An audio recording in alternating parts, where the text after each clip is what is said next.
And welcome back, everybody, to another exciting episode of the TV show. My name's Jay Black, home in America again Wow. with good internet so I can see crystal clear video of the beautiful Rhea Hughes. And I'm actually trying to make the video more foggy for Angelo Cataldi, but it's not Yeah, working. I get a HD video of him. We'll have to work on that. How you guys doing? Excellent. it's great to see you again, Jay. Maybe next week you'll comb your hair. Yeah, I will eventually figure out. I've been so far away. I haven't had video with you guys. I haven't Yeah. had to do it. All right, let's start with something near and dear to both of your hearts because you are both bigger sports fans than I am. And I won't get into the logistics of the deal. I sent you guys the outline from Sports Media Watch. The NFL has already acquired a 10% stake in ESPN, and now it comes out that ESPN is buying MLB.TV. That is the streaming service for that Major League Baseball has put together. The deal hasn't come out yet. It's boring. What I want to talk about is for the last 30 years, and Angelo, for the last 12, as I've been coming on your radio show, we have been talking about how sports has changed on television.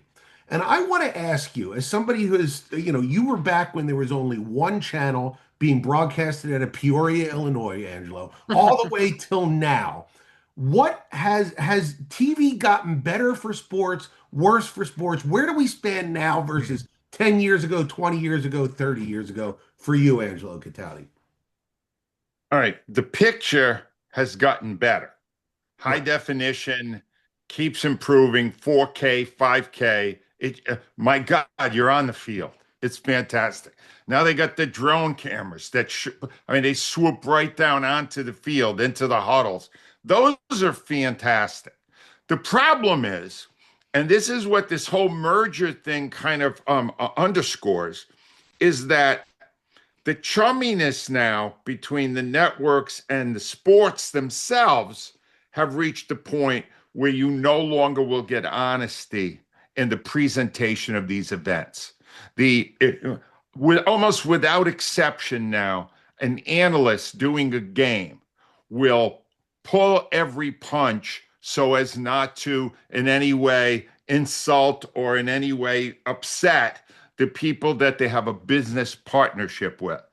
What alarmed me most about ESPN acquiring MLB TV is that the NFL just acquired 10% of ESPN. Right. Does that mean that the NFL now owns an arm of Major League Baseball? That is Is it something I getting didn't that even think of. inflated now? Yeah, that's Right? crazy. I mean, it's dumb, but you're getting a better picture and worse sound, basically because the people talking almost without exception now suck. And you're not going to get the truth anymore. You're just not. You're not. The only way left to get the truth is to go to WIP in the morning and listen to Rhea Hughes. That's your last vestige of truth. And I am on YouTube, so I am on TV. On to Yes. right, Rhea, do you agree exactly. with that? Do you think that it's too chummy now? Well, so I think there are exceptions, and I think one is Troy Aikman. Troy Aikman will tell you exactly what he thinks of a game, of the people in it. I mean, he was crushing. Was it last Monday night at Green Bay? He was crushing Nick Sirianni for the decisions he made. So, and I think Joe Buck is kind of a funny thing because everybody thinks he hates your team. I think those two do it the best. They've become my favorites just because I do know. But what I do, Angela's right about that. When the Eagles are on TV, I sync up my Alexa to Merrill and Mike. Here's the funny thing about this, Ange. You'll love this.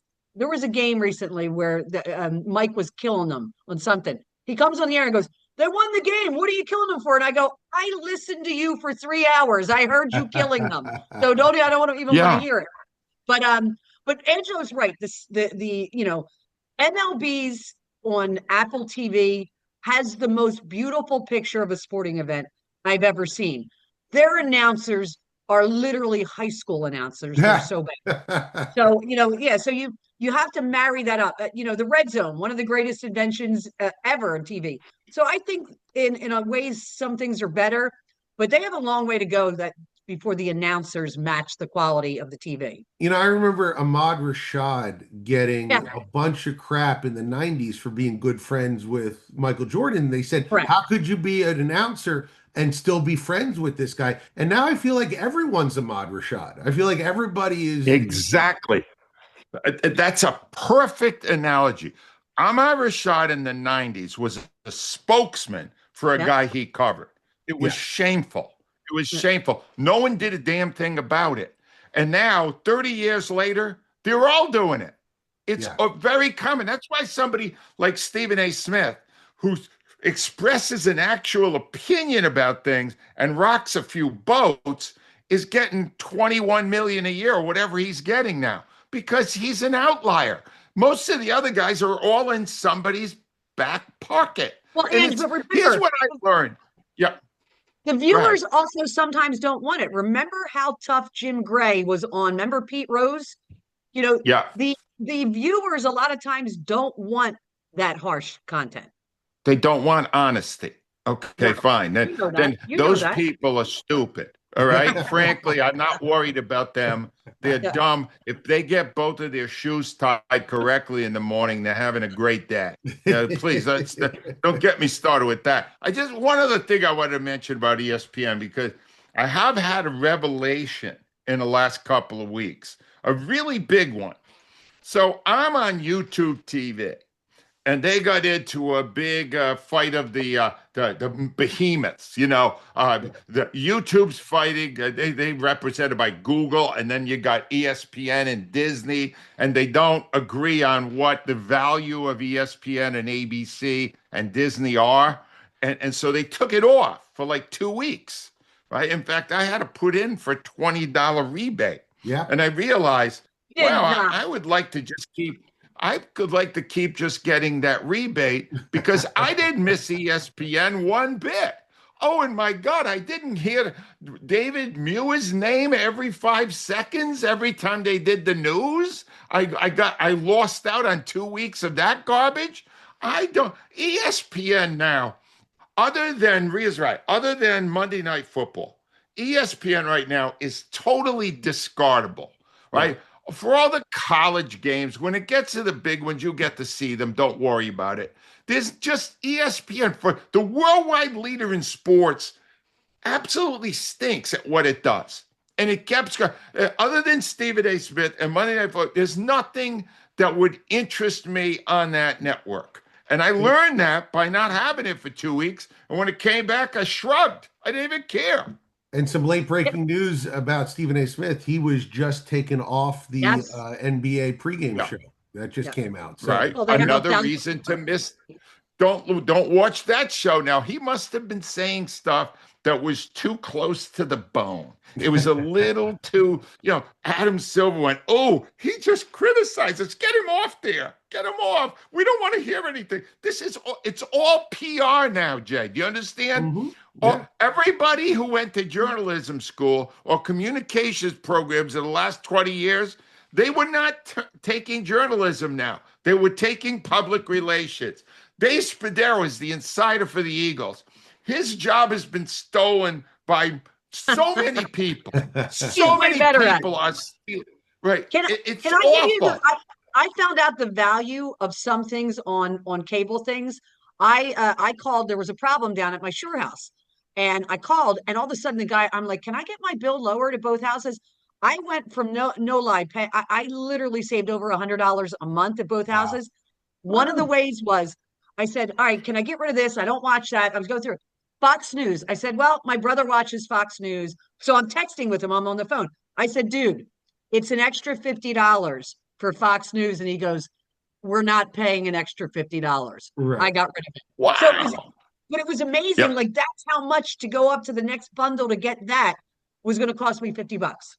Right. You don't need it. You don't need it. And No. yeah, it's you're right. I think the best way to say it, Angelo, is the picture got better, but the sound got worse. That's a good summation of it. Mm. I want to switch now to I'm very curious as to your opinion on this, Angelo, because I thought Marcelo Hernandez as Sebastian Maniscalco was one of the best imitations I have ever seen. His impersonation of him, that was one of the funniest sketches. My daughter and I fell off our chair. We were laughing so hard about this. Did you see the impression?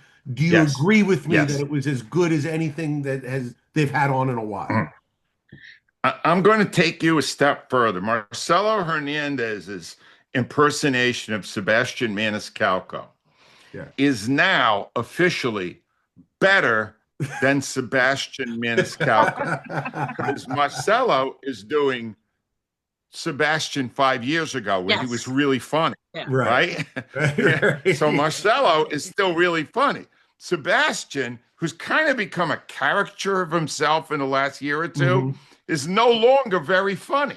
Right. So it's brilliant. It's absolutely brilliant. But Rhea and I need to talk for a minute here, Jay, because, and you know him very well too. In my opinion, the greatest impressionist I have ever witnessed at any level worked with us, Joe Conklin. Oh, he's Rhea, fantastic.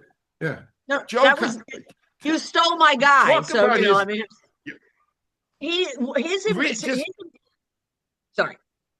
no, I'm just saying, give me some of your favorite Conklin impressions. Big Daddy. He did a brilliant Oh, impersonation of Big great Big Daddy. Daddy Graham. Yep. God, God, I'm fine.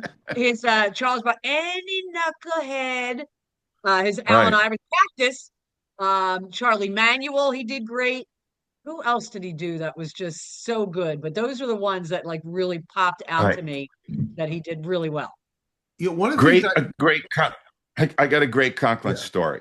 As he, when he first joined us, he had this massive list of all the impressions he did, and I'm not saying it was over 300, Yes. Wow. and he did. It was amazing. To me, he really made his bones with a Rich Kotite.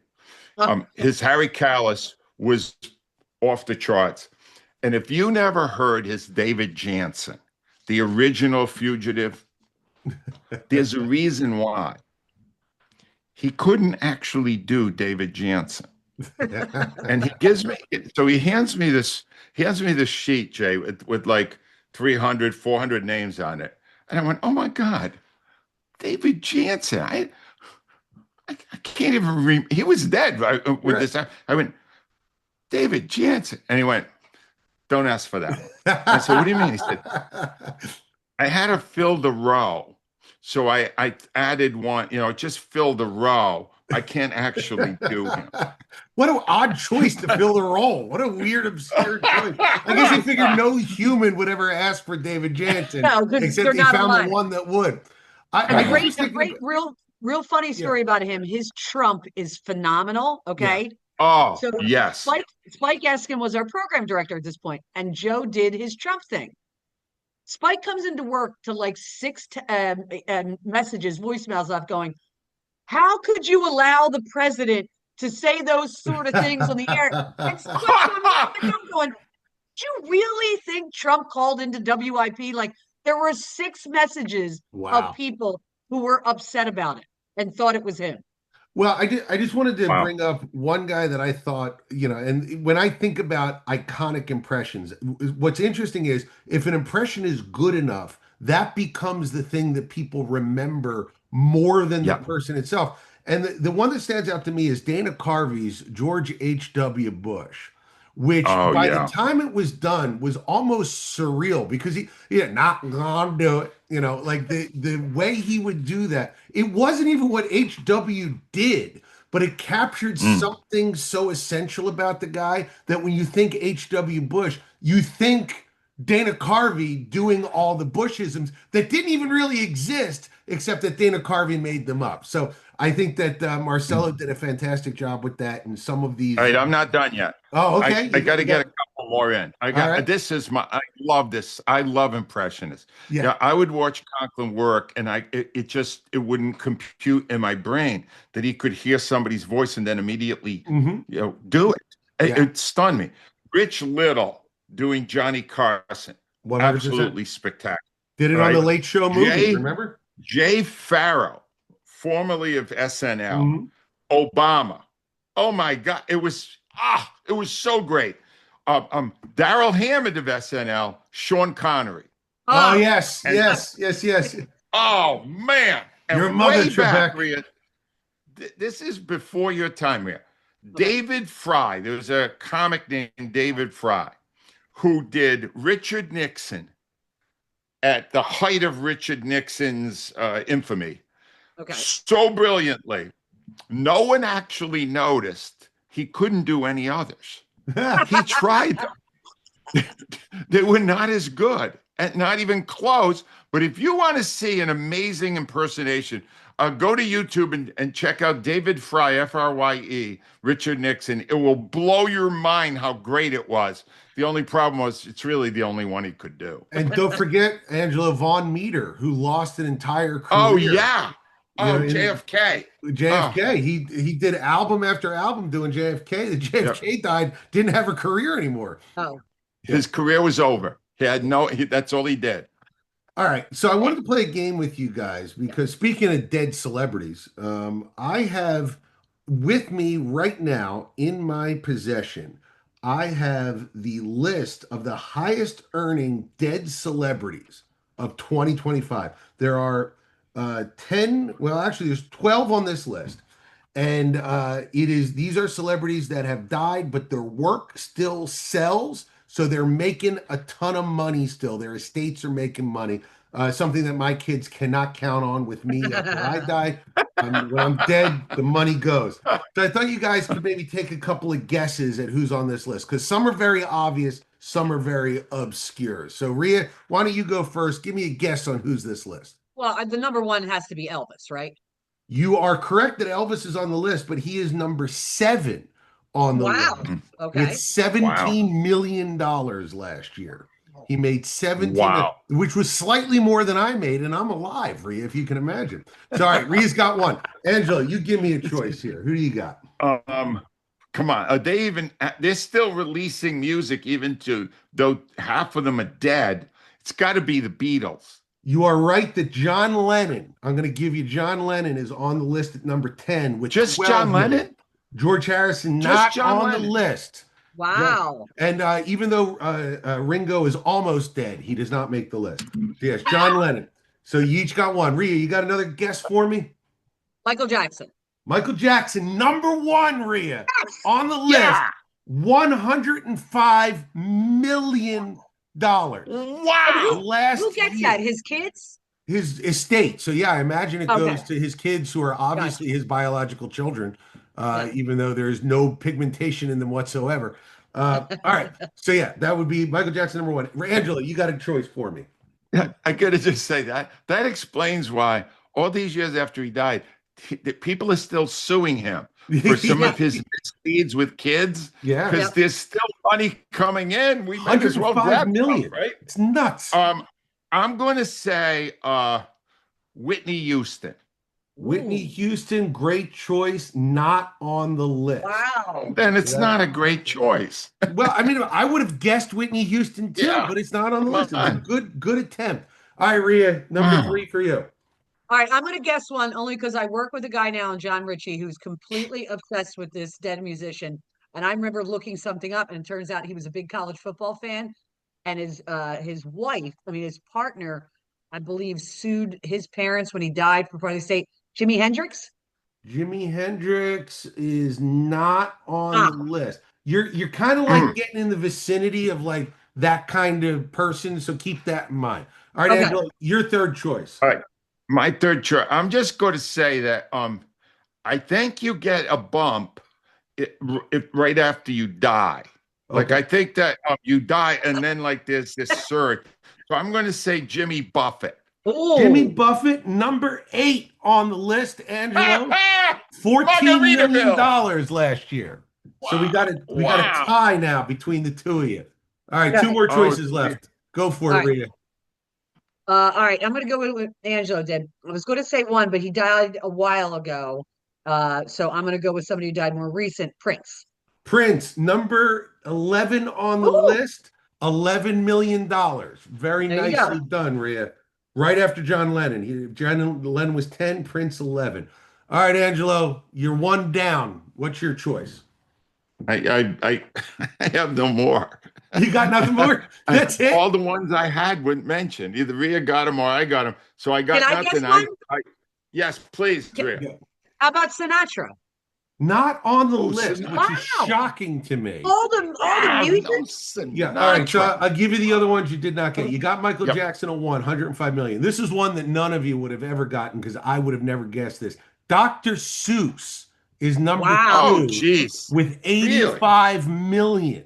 Wow. All right. Wow. Number three are the dead members of Pink Floyd. Richard Wright and Oh, Sid Barrett each made 81 million. Jesus. Wow. Number five is Notorious B.I.G. with 80 Okay. million, which seemed Tupac not on Wow. the list, B.I.G. on the list. I It's guess he won that surprising. feud. You hear Hmm. Yeah. You're never you gonna hear more about Tupac than you do about Biggie. absolutely. And this one is shocking to me. Miles Davis, number six on Wow. the list with 21 million.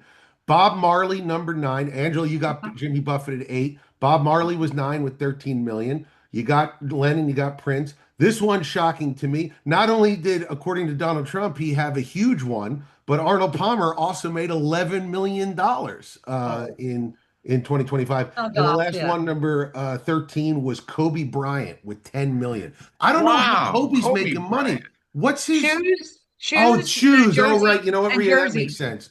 and Shoes. jerseys. It's Yeah. shoes. Yeah, It's got to be makes sense. shoes. You're right. So, very interesting list. You guys did very well on it. I would say Mm.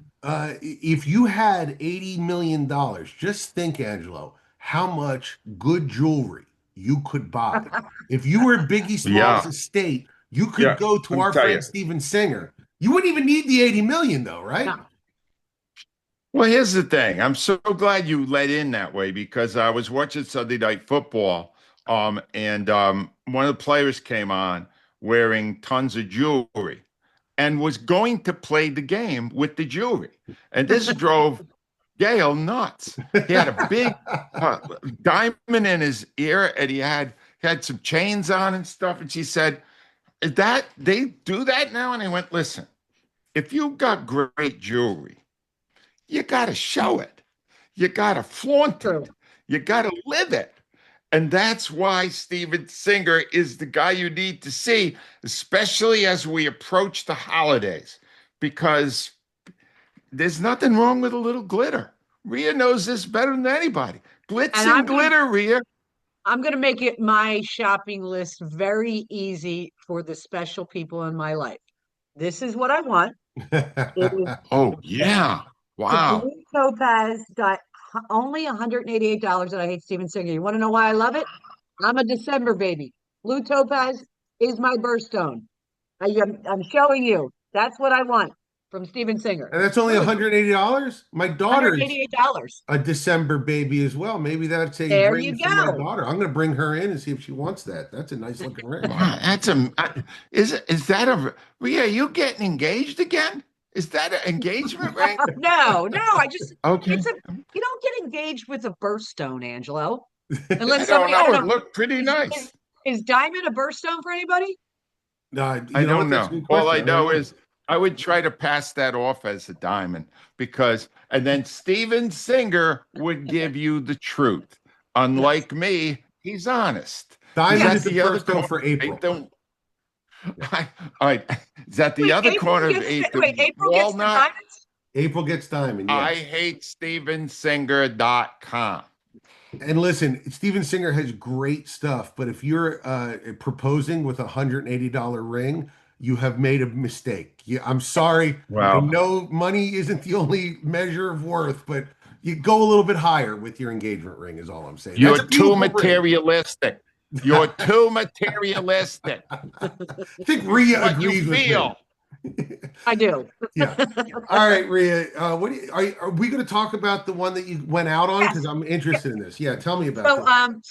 I got this recommended by a friend. They said, it's a British movie or British show. You'd like it. It's called The Hostage on Netflix. And I don't watch a lot of British shows on Netflix. There's a bunch of Harlan Coben ones that I do like, but what it is it's the Prime Minister of England, play Abigail Dalton, and the French president, who is Vivian Toussaint, played by Julie Delpy, by the way, who at Oh, 55 is still beautiful. Let me just Yeah. point that out.